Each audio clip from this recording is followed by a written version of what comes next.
Oi pessoal, oi pessoal, já tô aqui sentada pra poder estudar. Eu ainda não fiz o meu devocional hoje, mas eu vou fazer mais tarde, de tarde eu vou parar e tirar um tempo, quando for mais de 4 horas mais ou menos, aí de 4 às 5 eu faço meu devocional, porque se eu for fazer agora eu demoro, aí vou acabar enrolando, sabe? Vou acabar começando a estudar muito tarde. E já são 10 horas já. Eu acordei, era 8 e pouca, 9 horas mais ou menos. Aí eu dei uma enrolada também. Aí depois fui fazer minha higiene pessoal, fui tomar café. Varri meu quarto, passei pano, dobrei roupa de cama, passei meus paninhos em cima dos móveis. Enfim, aí já são 10 horas, eu tenho que começar a estudar logo, porque se eu for fazer meu devocional agora, aí vou começar a estudar lá pra meio-dia, só Deus sabe quando. Então já vou começar a estudar agora. Gente, agora já são 2 horas da tarde. Acabei de tomar outro banho. Coloquei a mesma roupa. Tá muito quente. Tô não aguentando. Mas basicamente ainda tô organizando as coisas da faculdade. Eu vou passar por uma folha, seria mais rabiscos. Gente, é muita prova, é muito trabalho. Eu não tô sabendo nem por onde começar. Ao longo do semestre, eu tenho, deixa eu ver, são 4, 1, 2. Ai, gente, eu tenho umas 20 e poucas provas. Isso aqui é a AP1 e a AP2, fora a AP3. Fora que eu tenho que ir na faculdade outros dias também, quase 10 dias, pra poder contar presença. E eu tenho que ir sábado agora pegar o material didático. Isso é uma coisa boa, porque o material didático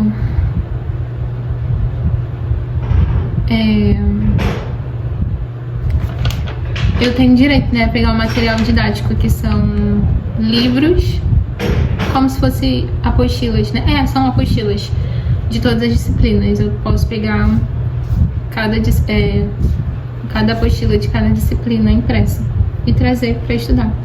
Isso é uma coisa boa, porque economiza, a gente tem que ficar escrevendo. Aí eu vou ter que pegar 8 livros, 8 materiais didáticos, porque esse semestre tem 8 disciplinas. Aí, tipo assim, gente, gente, eu não sei, mas quando a faculdade de administração e de ciências contábeis, eu fiz privada, né, faculdade privada. Só que essa de letras é federal, é pública. E eu não sei vocês, gente, mas a fórmula para calcular a média do semestre, sério, gente, é uma coisa assim mirabolante, sabe? Se eu achar a fórmula, eu coloco o print da fórmula aqui pra vocês. Gente, quando eu era um leve desabafo de uma concurseira em universitária, quando eu fazia faculdade na privada, era uma coisa simples calcular a média. É só pegar a nota da prova mais o trabalho de todas as provas, todos os trabalhos de cada matéria e dividir por 2. Pronto, simples.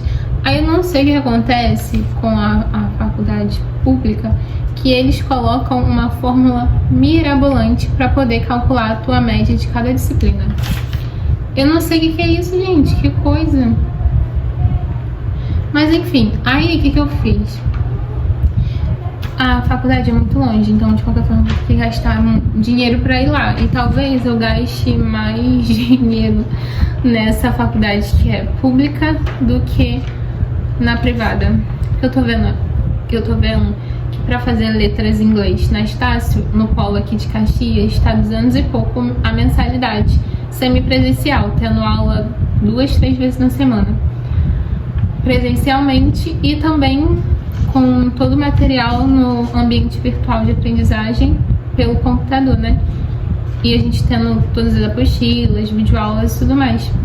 Eu falei, será que tá compensando eu pagar, tipo, essa faculdade na Estácio e largar a mão da federal? Porque, sendo bem sincera, eu tô gastando mais dinheiro na federal do que... Porque, tipo assim, mesmo que eu gaste 15, 16 reais cada vez que eu vou na faculdade, porque eu vou de trem, mas eu tenho que ir, tipo assim, umas 20 vezes. Aí dá a mensalidade de uma faculdade particular aqui perto de casa. E lá é muito longe, né? Tipo, 5 horas de viagem é muito longe. Eu já tentei pedir transferência para um polo mais perto, mas eles até deixaram. Só que não tem o meu curso em polos mais perto, que é letras em inglês.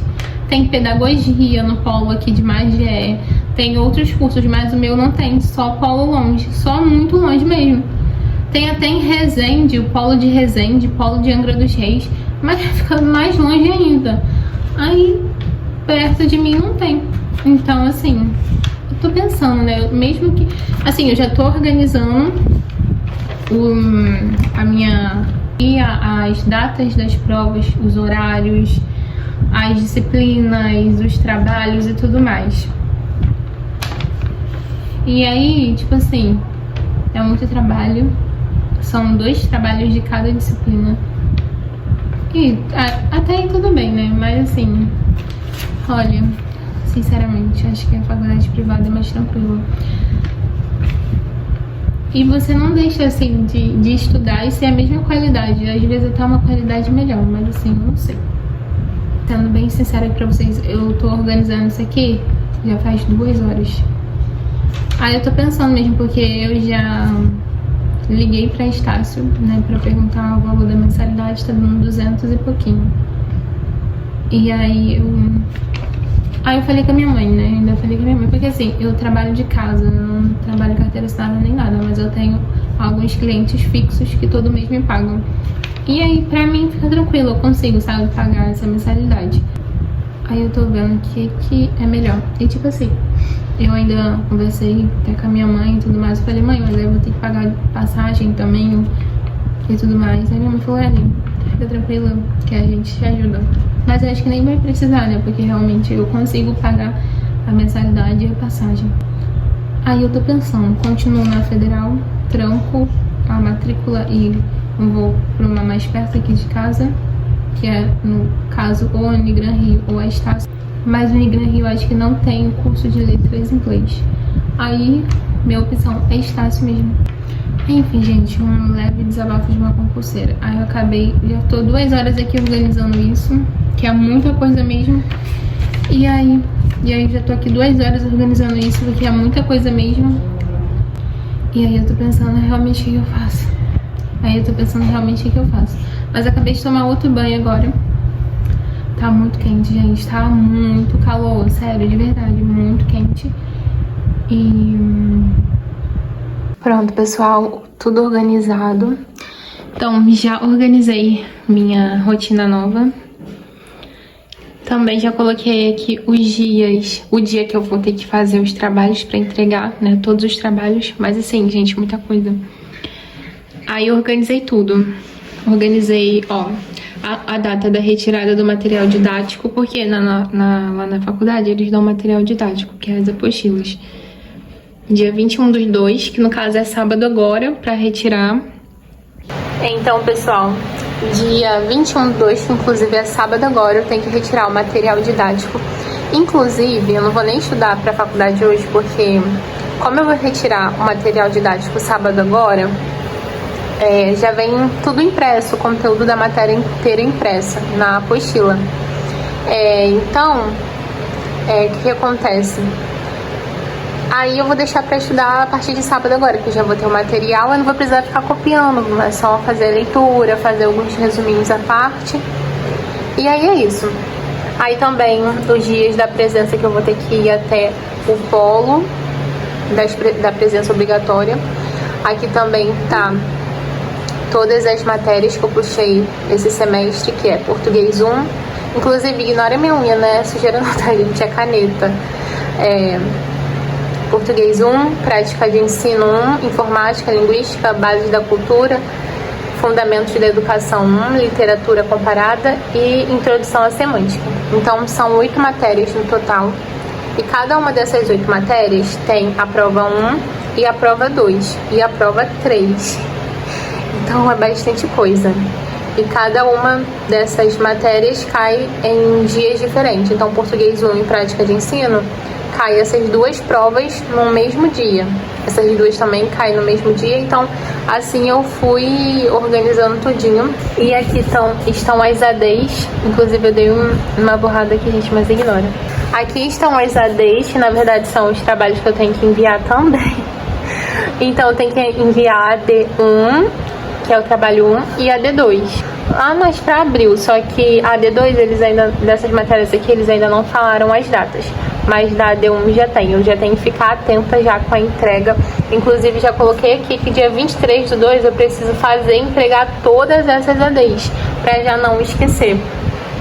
Aí, sábado, eu vou pegar o material didático na faculdade e já começar a estudar todas essas matérias. Mas assim, com o material didático impresso fica mais tranquilo.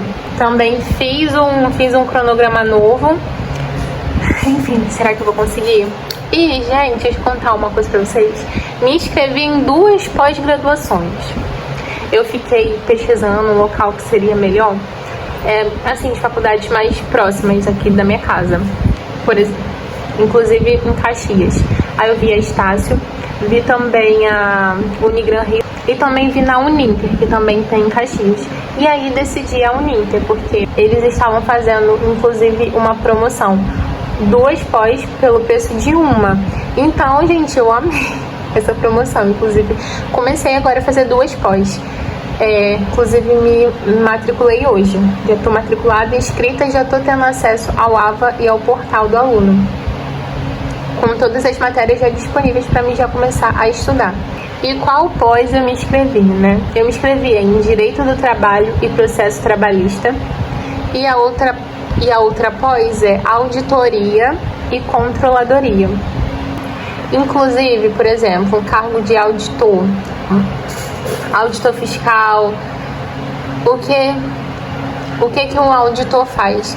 Ele, nada mais, nada menos, ele confere todas as demonstrações contábeis para ver se elas estão tudo de acordo com as normas contábeis. Então, na verdade, esse é o trabalho de um auditor. Por exemplo, a gente de contabilidade pode se especializar em várias áreas. Então por isso que eu decidi fazer essas 2 pós. Já me inscrevi nas 2 e já vou começar a estudar. E por isso eu já montei um cronograma novo. E aí eu vou estudar para Faculdade de Letras, pós-graduação e também concurso da Aeronáutica. Então já separei ali os horários para mim estar estudando. Então, pessoal, aí eu comecei a estudar para pós-graduação, porque nesse dia eu não consegui estudar muita coisa não, porque eu fiquei mais organizando os trabalhos da Faculdade de Letras, várias coisas. Sério, eu demorei muito tempo. Aí, na parte da manhã, eu fiquei organizando. Aí, de tarde, eu tive que parar para poder fazer 2 serviços de contabilidade. Aí, de noite, eu comecei já a estudar para pós, porque de manhã eu tinha me inscrito na pós, né? Aí, eu já efetivei a matrícula e tudo mais. E já comecei a estudar de noite já. São 2 pós, na verdade, e elas têm a duração de 6 meses. E é isso, basicamente. Aí, a primeira coisa que eu fiz foi me organizar, gente, porque ir estudando sem primeiro ter uma organização, gente, fica tudo embolado. Você, assim, se perde nos horários, não sabe o que estudar primeiro, não sabe como fazer. Então, de manhã eu já parei para poder fazer a organização dos horários, né, para, no caso hoje, que é o outro dia, já começar a estudar de fato em horários certinhos para cada coisa. E assim foi, gente.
Olá pessoal, sejam todos muito bem-vindos. Eu sou a professora Carolina Lempe, sou advogada, especialista em Direito do Trabalho e nas nossas aulas nós vamos estudar sobre cálculos trabalhistas. Bom, a gente vai começar a aula com uma reflexão do porquê que os cálculos trabalhistas são tão importantes. E a gente pode imaginar aqui que na aplicação do direito do trabalho, no dia a dia do direito do trabalho, com as nossas aulas já pegando as nossas noções iniciais, com conceitos que a gente vai precisar trabalhar ao longo das aulas. Quando a gente está diante de uma petição inicial, o parágrafo 1º do artigo 840 da CLT, ele foi alterado pela reforma trabalhista, a Lei 13.467 de 2017, onde ficou determinado que os pedidos, além de certos e determinados, eles precisam também indicar os valores que estão sendo reclamados. Então, quando você estiver desenvolvendo a sua petição inicial, você vai precisar indicar, ainda que por estimativa, uma quantia daquilo que você está indicando. Aqui, então, a gente já pode ver o quanto é importante você conhecer a metodologia de cálculo. Isso acontece também ali numa liquidação de sentença, onde a finalidade vai ser transformar em valores aquilo que foi definido pelo juiz. Então, observe que dentro de um processo trabalhista, seja na petição inicial, seja lá na fase de liquidação, é fundamental entender como a gente calcula as verbas trabalhistas. Seguindo aqui, a gente vai começar estudando conceitos que são essenciais e que a gente vai aplicar inúmeras vezes durante diversos cálculos, que são justamente os conceitos de salário e remuneração.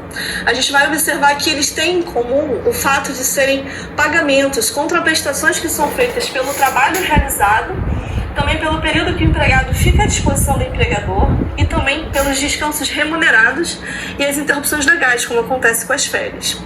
O salário, propriamente dito, ele é o valor previsto em contrato, incluindo também os adicionais e as gratificações e comissões. E isso a gente tem previsto no artigo 457 da CLT, no parágrafo 1º. O salário ele admite tanto a forma fixa quanto a forma variável. A forma fixa é aquele valor que está previsto no contrato e que não tem alteração ao longo dos meses. Você não precisa implementar nenhuma condição para determinar o seu valor. Ao contrário do que acontece com o salário variável, em que, por exemplo, o empregado tem que realizar algumas vendas ao longo do mês, isso tem que ser apurado ao final, para a gente encontrar o valor devido. Então, o salário ele pode ser tanto de forma... Já a remuneração é a soma tanto do salário quanto as gorjetas pagas por terceiros, né? A gente vai ver que em determinados momentos a base de cálculo das nossas verbas trabalhistas vai ser o salário, e em outros momentos a remuneração. Dando sequência também a conceitos que vão ser repetidos ao longo de diversas aulas, a gente tem o salário dia e o salário hora. Esses dois conceitos eles vão ser utilizados em diversos momentos como base de cálculo. Quando a gente for calcular a hora extra, a gente vai usar aqui o salário hora. Quando a gente for fazer cálculo de desconto por falta, a gente vai usar o salário dia. Então é importante a gente entender o que são esses conceitos e como a gente chega nesses valores. Nesse momento a gente tem orientações específicas e a gente vai ter que ter em mente mais à frente que o salário ele tem como regra a periodicidade de pagamento mensal e a jornada... Então, pessoal, acabei aqui de estudar um tópico aqui dentro da matéria de cálculos trabalhistas. Aí, por agora, eu tenho duas disciplinas que são cálculos trabalhistas e recursos. Acredito que isso aqui recursos dentro da petição inicial, na verdade, não é uma petição trabalhista, mas é interessante saber. Agora, cálculos trabalhistas eu acredito que se encaixa mais na minha área. Agora, a questão de recursos é mais para advogado mesmo. Mas enfim, de qualquer forma, ter mais conhecimento sempre é bom, né? Então, a aula de hoje concluída. Amanhã eu assisto mais aulas. Esse aqui foi o meu resuminho de hoje. E como eu falei pra vocês, a Faculdade de Letras eu vou deixar pra começar a estudar dia 20, até porque a gente tá em carnaval também, né? Então, meio que é feriado, né? A faculdade não tá funcionando ainda. Mas aí, quando eu retirar o material didático, aí eu estudo melhor pra faculdade, que é sábado agora, inclusive. Aí é isso, aí por enquanto tô estudando mais pra pós e estudando pro concurso. Hoje, como foi um dia bem corrido, eu ainda parei, ainda tive que fazer 2 serviços de contabilidade. Aí também, aí agora na parte da noite eu deixei mais pra estudar pra pós. E na parte da manhã eu fiquei fazendo toda essa organização, mas demorou muito, gente. Demorou muito fazer toda essa organização aqui, tá? Pegar todas as datas, tudo certinho, ver dentro do calendário os melhores dias pra mim poder estar indo na faculdade. Foi bem demorado. Mas enfim, aí na parte da tarde, na manhã eu fiz organização, na parte da tarde eu fiquei fazendo serviço de contabilidade. E agora na parte da noite eu parei pra estar assistindo as aulas da pós de Direito do Trabalho.